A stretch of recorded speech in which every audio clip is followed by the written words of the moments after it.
Chers camarades, la légitimité ou non du pouvoir ou du gouvernement actuel du Niger, l'assertion française ne tient pas. Pourquoi? Un pays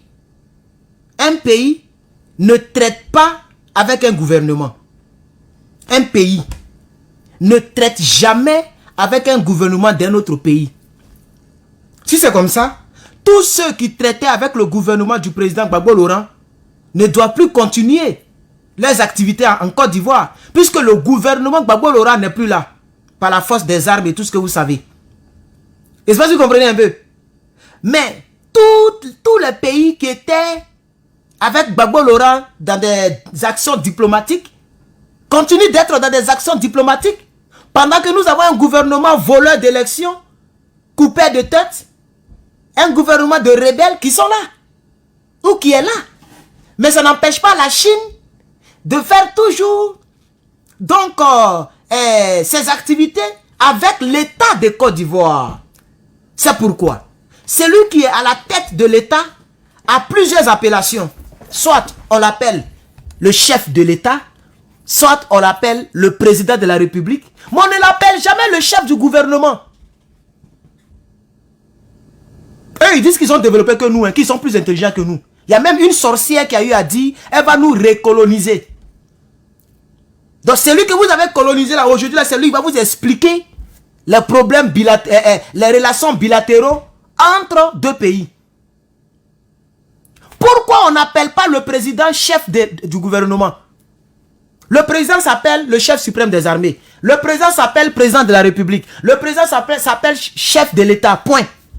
Le chef du gouvernement, c'est à partir des ministres. Et donc, c'est lui qui est le premier de ces ministres-là, qu'on appelle premier ministre. Mais voici la France, qui dit qu'on ne reconnaît pas le gouvernement, donc on ne traite pas avec l'État du Niger. C'est injuste, chers camarades, pompez les cœurs. Je voudrais, donc, à cette heure très tardive, je sais qu'il est très tard, puisqu'ici il est 16 heures passées, mais je voudrais quand même mettre cela à vos oreilles. Puisqu'on m'a demandé de venir faire un débat, j'ai refusé catégoriquement le débat. Moi, je vais faire débat avec les gens du sang. Mais ça, c'est impossible. On dit non, venez faire un débat. Mais rien à faire. J'ai refusé ce débat. Afrique Média, mais j'ai refusé. Au nom du PPACI. Allez-y prendre quelqu'un d'autre. Allez-y. Moi, je préfère soutenir mon Niger que d'aller discuter avec le RDA concernant la place de la France, oui ou non, au Niger ou dans nos États. Je ne peux pas discuter sur un tel thème. Sinon, si j'étais sur le plateau, voilà ce que j'allais leur donner par exemple. Une argumentation très simple. Tous ceux qui traitaient avec le gouvernement Blaise Compaoré, tous les pays, je veux dire tous les États, continuent de traiter avec le Burkina, même si Blaise Compaoré n'est plus au pouvoir. Donc c'est étonnant de voir une France qui refuse de traiter avec l'État du Niger parce que le gouvernement qui est à la tête de cet État-là les énerve. Parce que le gouvernement n'est pas à leur faveur. Parce que le gouvernement veut orienter l'uranium ailleurs. Alors on refuse et on désobéit carrément à l'État du Niger. Chers camarades, c'est une insulte à l'Afrique. C'est une insulte, je dis bien à l'Afrique. Ils n'aiment pas M. Poutine. L'OTAN ou tout ce que vous voulez, ils n'aiment pas Poutine. Mais pourquoi ils ont leurs ambassades en Russie? Ils n'aiment pas Poutine. Mais pourquoi ils traitent toujours avec l'État russe? Ou bien ils ne traitent plus. Ils ont fermé toutes les ambassades là-bas. Hein? Il y a un problème entre l'Iran et les États-Unis, ou bien entre l'Iran et puis l'OTAN. Mais est-ce que c'est pour autant que les gens ne traitent pas avec eux? Chers camarades, je voudrais dire ici que ce que la France fait est injuste. Elle est simplement en train de nous dire qu'elle a une bombe nucléaire et que nous n'avons pas de bombe nucléaire. C'est pourquoi à ce stade de mon propos, j'aimerais poursuivre pour dire que il nous faut une bombe nucléaire. Tout à l'heure, je vais vous donner mes stratégies, comment on va fatiguer l'armée française pour qu'elle sorte du Niger. Je vous donnerai mes quelques stratégies. Si le général Tiani veut mettre ça en application, si le peuple du Niger veut mettre ça en application, si le M62, la jeunesse du Niger, veut prendre cela, je donnerai mes quelques stratégies. Pas de rentrer là-bas, comme je l'ai vu sur les images aujourd'hui. Dieu merci que l'armée nigérienne a été très très professionnelle et le peuple du Niger est donc étant obéissant. Ils ont obéi à leur armée et ils n'ont pas totalement pénétré la base militaire pour ne pas qu'il y ait comment on appelle ça, des tirs de la part de l'armée française. Parce que s'il y a des tirs, il y aura des tirs de l'autre côté. Et ça, je pense qu'ils le savent très bien. Il n'y aura plus un deuxième hôtel Ivoire partout en Afrique. Peut-être c'est en Côte d'Ivoire ou Draman que vous pouvez faire vos bêtises là. Où vous avez libéré le feu, ouvert le feu sur le peuple de Côte d'Ivoire. Vous avez tué les gens le 4 novembre 2004. Il n'aura plus cela. C'est fini ça, c'est fini. C'est fini, les temps ont changé. Vous savez très bien que si vous tirez sur un peuple de ces trois grands pays là, ces trois grands pays, le Niger, le Burkina et le Mali, il y aura des tirs aussi de l'autre côté. Et ça ne sera pas des mercenaires ou bien des gens dans le peuple, c'est pas aux États-Unis. C'est aux États-Unis que nous tous on a des armes chez nous. Là-bas, les gens n'ont pas d'armes.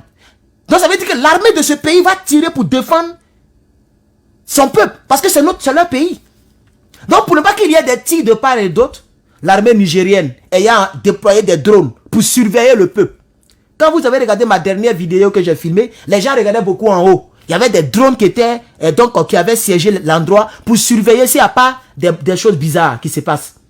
Et l'armée est venue dire calmez-vous. Ils n'étaient même pas nombreux. Si c'est trop, c'est 200 personnes ou bien 100 personnes. L'armée n'a même pas décaissé des bataillons, mais beaucoup de personnes parce qu'ils savent que même un seul corps habillé, les gens vont obéir. Un seul corps habillé, les gens vont obéir. Et les gens ont obéi. Quelques armées ont dit non, poussez. Sinon quand même, c'est une foule que je vais vous présenter tout à l'heure. Ces quelques militaires que j'ai vus là ne pouvaient pas contenir cette foule. Mais ils sont obéissants parce que c'est l'État du Niger qui a déployé l'armée. Donc je reviens sur cette question. Si j'avais Macron en face, qui dit qu'il ne reconnaît pas le gouvernement, donc il n'obéit pas aux ordres de l'État. Ça ne marche pas comme ça. Tu peux ne pas aimer le gouvernement. Et puis ce n'est pas toi qui t'a donné ce quitus-là de reconnaître ou non des gouvernements en Afrique. Qui t'a élu à ce poste de président là? Ou bien être président de la France? C'est pourquoi maintenant, chers camarades, pompez le cœur. Pompez le cœur pour le Niger. Pompez le cœur, chers camarades. Pompez-moi le cœur. Je sais qu'il est tard. Je suis vraiment désolé. Je suis vraiment désolé si je passe tard aujourd'hui. Pompez-moi le cœur. Je ne vois pas de cœur. Pompez le cœur. Pompez-moi le cœur là, chers camarades. Je dis, on ne voit pas le cœur, chers camarades. Je vais prendre un deuxième point de mon direct. Oh, cette chaîne là, je ne l'aime pas, hein. Chers camarades, cette chaîne-là, je ne l'aime pas. Attendez. Elle me mange mon cou. Je sais pas, moi. Hein? Il n'y a pas de prendre l'autre en or, là. Attends, c'est celle-là qui me plaît. En or, là, elle ne me plaît pas trop. Mais en or, là, quand je la porte, elle ne me mange pas le cou. Mais celle-là, quand je la porte, là, mon cou me démange. Hein? Je vais même la jeter, hein, si ça m'énerve, là. Hein? On dit c'est diamant, non? Donnez-moi un instant, je vais prendre l'autre chaîne. Et puis, mettez beaucoup de cœur, chers camarades. Mettez beaucoup de cœur, chers camarades. Mettez beaucoup de cœur, chers camarades. Mettez-moi beaucoup de cœur, chers camarades. Mettez beaucoup de cœur, chers camarades. Mettez-moi beaucoup de cœur, chers camarades. Celle-là, c'est comment? Oh. Ok. Parce que celle-ci, quand je la porte, elle ne me mange pas le cou, même s'il y a quelques sueurs. Mais celle-là, elle me dérange un peu là. Chers camarades, mettez des cœurs. Je ne vois pas de cœurs. Et l'autre page Facebook, là, mettez des cœurs, chers camarades. Mettez-moi des cœurs, pompez le cœur, pouah, chers camarades. Pompez le cœur, chers camarades. J'ai dit de pomper-moi le cœur là même. Éclatez le cœur. Chers camarades, si j'avais Macron en face, c'est ce que j'allais lui dire.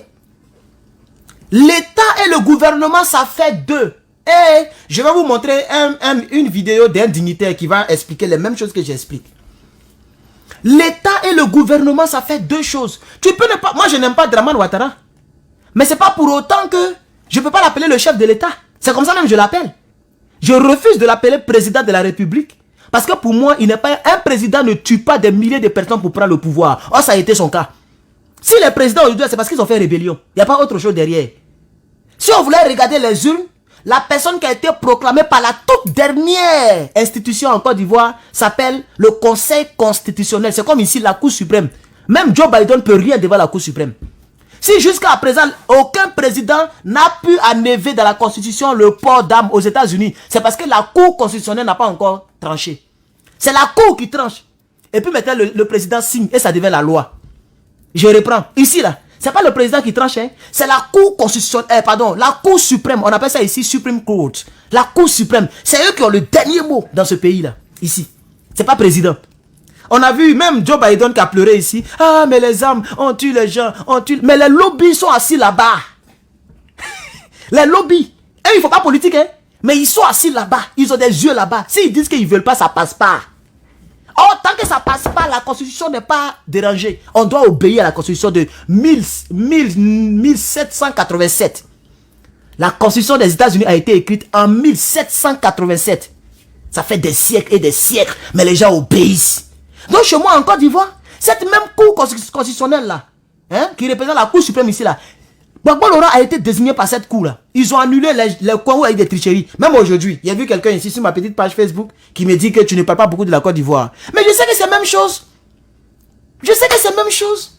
Prions Dieu pour que Dramane quitte. Ou bien prions Dieu pour que le NRP arrive en Côte d'Ivoire.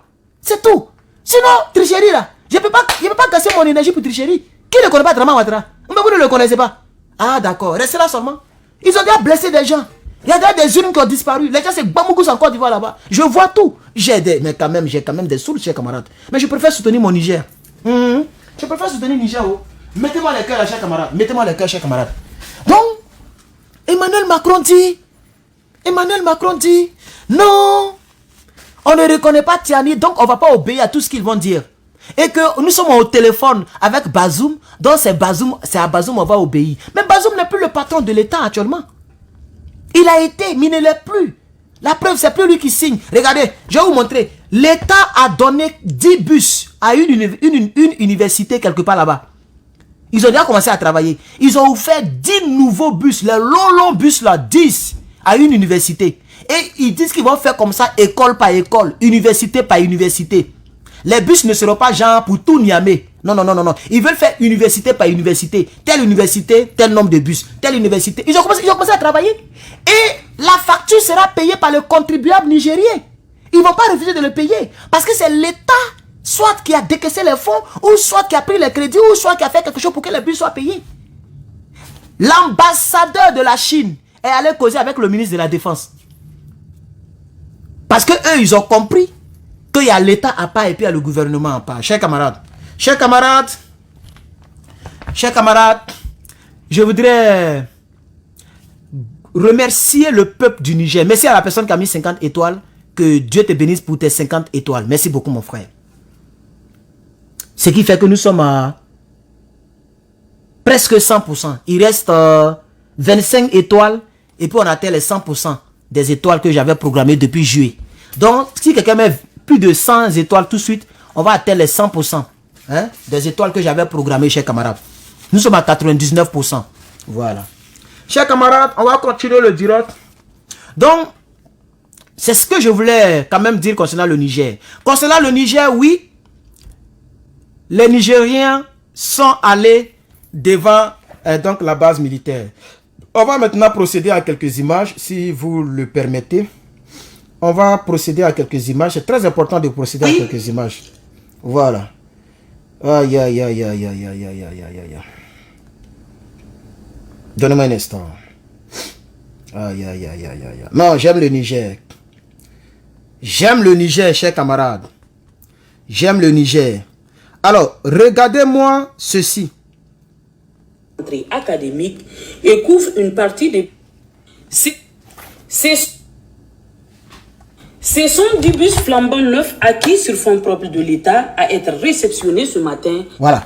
Vous avez compris le français, non? Ce sont des flambants neufs, bus neufs acquis. Acquis par quoi? Et qu'ils ont dit par le gouvernement Tiani. Dites ça à la France. Et ils parlent français, non? Mais ils parlent français, ils comprennent français seulement quand c'est pour critiquer. Mais ils ne comprennent pas français quand c'est pour dire la vérité. Écoutez encore. Ce sont 10 bus flambant neufs acquis sur fonds propres de l'État à être réceptionnés ce matin. Des bus qui seront réceptionnés ce matin pour une université. Tout neuf. On dit acquis par loi, par quoi? Par les fonds propres de l'État. Ils n'ont même pas pris crédit comme Dramane. Ils sont venus, le peu d'argent qu'ils ont trouvé là, ils ont commencé à s'occuper des étudiants. Des bus neufs. par les propres fonds de l'État. C'est ça qu'il faut dire, c'est ça qu'ils doivent comprendre. S'ils veulent continuer de faire le business avec les Africains. L'ancien premier ministre, pas l'ancien premier ministre, l'ancien premier ministre du Niger, on l'a écouté dans mon direct d'aujourd'hui, je l'ai joué, si vous voulez je peux le jouer, hein. Je peux le jouer encore, je l'ai joué. Il a eu à dire que, normalement la France, même si la France n'aime pas le pouvoir actuel, n'aime pas le régime Tiani, si elle veut, elle peut se calmer tranquillement, et puis ne pas faire de business avec eux si elle veut. Elle peut ne pas faire de business, ne pas construire là-bas, ne pas investir. Mais elle doit obéir tout ce que l'État va dire. Parce que ce n'est pas une histoire de régime, c'est une histoire d'État, de l'État du Niger. Actuellement, l'État du Niger est patronné par M. Tiani Abdourahmane. C'est aussi clair, chers camarades. Merci à la personne qui a mis le cœur. Merci beaucoup, on a dépassé non, on a terminé les 100%. Merci beaucoup, chers camarades. Ce sont 10 bus flambant neufs acquis sur fonds propres de l'État à être réceptionnés ce matin par le ministre de l'Enseignement supérieur, de la Recherche et de l'Innovation technologique. Cette donation entre dans le cadre des préparatifs de la rentrée académique et couvre une partie des besoins des universités de Niamey, Maradi, Tawa et Zander en matière de transport. C'est tout. Les gens ont commencé à travailler. C'est tout. Un pays souffre, ici souffre. Donc, depuis que vous étiez là-bas, là, les gens n'ont pas bus. Depuis que vous, là, la France, là, vous qui êtes les maîtres, les patrons de l'Afrique, là, vous qui développez Abidjan, et puis vous êtes forts, là, vous donnez crédit des milliers. Actuellement, on est mort dans crédit. Même le Gabon, ils ont 100 et quelques milliards de crédits. Nous, on a 25 000, 22 000 ou 25 000 milliards de crédits. Yeah, on est mort, chers camarades. Draman est en train d'endetter le pays comme ça. Eux, ils n'ont pas endetté. Ils ont pris les petits agents qu'ils avaient là. Ils ont commencé à acheter des bus. Donc les Nigériens n'ont pas bus. Donc les Nigériens n'ont pas bus dans Niamey. Les Nigériens n'avaient pas de bus dans Niamey. Et vraiment, la France, vous êtes méchants. Elle est méchante, chers camarades. Il est important de le dire ici, chers camarades, que le gouvernement de M. Tiani est au travail. Le gouvernement de M. Tiani est au travail, chers camarades. Je ne vais pas montrer tout, hein, voilà, c'est juste pour vous. Pour les bus, il faut vraiment prendre soin des bus parce que il y a un groupe. Voilà, regardez, il y a sachet dedans. Sachet tout propre, chers camarades. Chers camarades. Il faut se dire la vérité. Je pense que la France est en train de commettre une grosse erreur. Voilà, on va écouter, ça fait 4 minutes, on va écouter la partie là pour ceux qui n'ont pas suivi. Pour que la France comprenne, parce que c'est pour ça même que j'ai lancé le direct. Il faut que la France comprenne qu'elle est en train de commettre une erreur, qu'elle va regretter sur des décennies, hein, sur des centenaires. Elle va le regretter. Parce qu'aujourd'hui, elle est en train de nous bouder nos États à cause de leur intérêt. Mais demain, là, même les contrats, elle ne va pas avoir dans nos pays. Hein. Même les contrats, c'est-à-dire on sera aussi raciste avec eux. Si c'est une entreprise chinoise, on lui donne le contrat. Si c'est une entreprise d'un autre pays qui nous a respecté aujourd'hui, là, parce qu'actuellement, on regarde qui nous respecte, qui ne nous respecte pas. Vous ne respectez pas aujourd'hui. Demain, là, on va vous priver de tout. Tout. Même si vous allez proposer des contrats qui sont vraiment juteux, on préfère prendre d'autres contrats que de travailler avec vous. Parce que vous êtes irrespectueux, vous ne respectez pas nos aïeux, vous ne respectez pas nos États, vous ne respectez pas ceux que le peuple choisit. Vous voulez respecter les nègres des maisons. C'est ce que le monsieur va dire en bon français. La France va le regretter. Écoutez ici. Il faut se dire la vérité. Je pense que la France est en train de commettre une grosse erreur. La France n'a pas signé des accords avec un régime. Il a signé des accords avec un État. Et la France n'a pas à s'immiscer dans les affaires intérieures d'un pays, même au nom de la démocratie. Parce que si la France devait le faire, la France aura à chaque année organiser des bataillons pour aller remettre la démocratie dans un pays d'Afrique. Aujourd'hui, on n'a pas fini avec le problème du Niger. Voilà que surgit le problème du Gabon. Donc, s'il faut faire la guerre au Niger, tout naturellement, tout le monde s'attendra à ce qu'on fasse également la guerre au Gabon. Avant que le problème du Gabon soit réglé, il y a un coup d'État ailleurs. Vous croyez vraiment que l'approche est rigide, je dirais belliciste de la France, par rapport à cette manière de vouloir régler les problèmes en Afrique, n'est pas de nature un peu néocoloniale? Vous tiendriez le même discours ferme vis-à-vis des États-Unis, vis-à-vis de l'Union européenne? Absolument. Vis-à-vis de l'Union européenne, vis-à-vis de la CEDEAO? Je dis que le principe de base au niveau international, c'est la souveraineté des pays. Merci. On va s'arrêter là. On va s'arrêter là parce qu'on n'a pas vraiment le temps. Les gens doivent dormir. On va s'arrêter là. Chers camarades, je vais vous montrer encore cette souveraineté un autre. Appartient. Celui-ci, c'est l'ancien premier ministre, pas le premier ministre de Bazoum, l'ancien premier ministre du Niger, c'est lui qui vient de parler. Je vais vous montrer, on va écouter quelqu'un d'autre, s'il vous plaît. On va écouter quelqu'un d'autre. André, je l'ai perdu, j'avais préparé ça. Donnez-moi juste un instant, André, je l'ai perdu, ce monsieur. Il y a un autre monsieur que je voulais vous présenter. Je l'ai perdu. Attends, je vois ici. C'est vraiment des intérêts. Voilà. Écoutez ici. Ici, lui là, c'est le leader d'un parti politique au Niger. Hein? C'est un leader d'un parti politique au Niger. Vous allez l'écouter aussi concernant l'erreur que la France est en train de commettre. Suivons ici ensemble. C'était signé avec un État, n'ont pas été signés avec un régime. Cela voudrait dire que même si le régime change, l'État demeure. Et cet État est à mesure soit d'accepter ces accords ou de les rejeter, et c'est le cas aujourd'hui. Donc, l'argument selon lequel ils ne vont pas quitter parce qu'ils ne reconnaissent pas, comment dirais-je, la légitimité de nouvelles autorités, je ne pense pas que le régime français, le pouvoir français, a le pouvoir de donner la légitimité ou de retirer la légitimité aux autorités nigériennes. Il revient au peuple nigérien de donner ou de retirer la légitimité. C'est pourquoi je disais tout à l'heure que je suis surpris que la France espère, en tout cas, perdre de la démocratie, perdre du droit et de la justice, ne puisse descendre aussi bas et semer cette confusion-là. Mais nous comprenons que c'est vraiment des intérêts qui les guident à agir comme ça et ils ont perdu, excusez-moi, les repères. C'est tout à fait normal aujourd'hui que le peuple nigérien demande à ses bases militaires de quitter, et c'est même normal que le peuple nigérien arrache maintenant sa vraie indépendance. Je l'ai contesté au Parlement et je maintiens ma position. Donc pour moi, il faut que ces troupes, cette base militaire qui est installée au Niger de façon inégale, quitte le peuple nigérien. Alors, chers camarades, c'est que... Non, parce que tous ceux qui parlent là, ce sont des leaders, des responsables des leaders politiques. Hein. Le premier, le deuxième. Et lui qui a parlé là, il était presque sur le point d'être président au Niger. Le premier qui a parlé là, lui qui était assis dans un fauteuil là. Tous ceux sont les responsables. C'est que ce troisième responsable vient de dire est important. Pour ceux qui ne le savent pas, chers camarades, l'armée française au Niger est là illégalement. Pourquoi? Parce que les bases militaires qui ont été installées là, c'est les gens qui ont été chassés du Mali là, qui sont allés s'asseoir là-bas. Hein. Pour ceux qui ne le savent pas. Et le monsieur qu'on appelle Issoufou Mamadou, je pense que c'est comme ça qu'il s'appelle, lui, après qui Bazoum est venu, normalement il y a deux choses qu'il devait faire. Soit il devait faire un référendum pour recueillir l'avis, qu'est-ce que le peuple pense, ou soit il devait aller au Parlement. Parce que c'est comme ça, lui, il a dit. Il dit, j'ai concédé ça au Parlement. Puisque les nouvelles autorités sont en train d'envoyer la chose au Parlement. Il n'est pas allé au Parlement avec les gens. Monsieur Issoufou n'a pas fait référendum.